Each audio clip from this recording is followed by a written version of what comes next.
Paakyat ako ng ano, buko. Ayun oh. Tapos magkayod ako ng nyug. Ayan. O, wala pa siyang walang apakan kaya ginagawa ng apakan. Mataas yan eh. Ayun oh. Ayan. Dito lang yan sa gilid ng bakod namin dito sa kabundukan. Yan, magkakayod ako ng nyug. Ayun oh. Kayuran yan.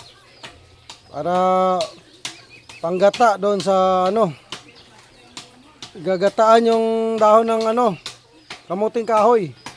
Mga lods, nandito tayo sa kabundukan sa probinsya. Magkakayod tayo ng nyug. To.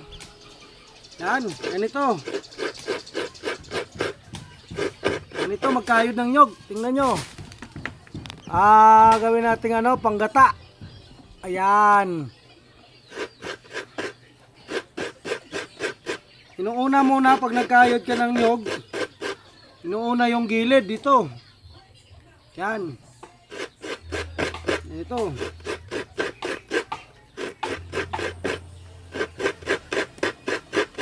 Yan.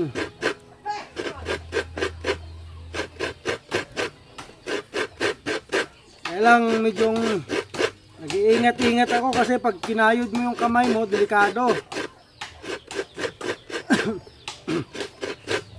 Ito yung gamitin panggata doon sa sa dahon ng kamuting kahoy.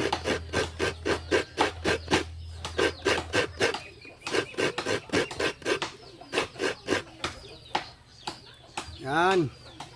Yung tubig dito, yung pangsabaw niya, yung mismong sarili niyang sabaw. Dito tayo sa sa kabundukan. Ito yung kapatid ko. Ayun. May paniki po. Ayun, pinakyat ko ng buko. Yan. Kasi gusto kong maghigop ng sabaw ng buko. Ay, good morning mga kuya ate. Ito na yung dahon ng kamuting kahoy na ginataan. Luto na. Kain tayo. Dahil yung mangga. Ito na yung pagkain ko ngayon. Sarap. Dito tayo sa kabundukan.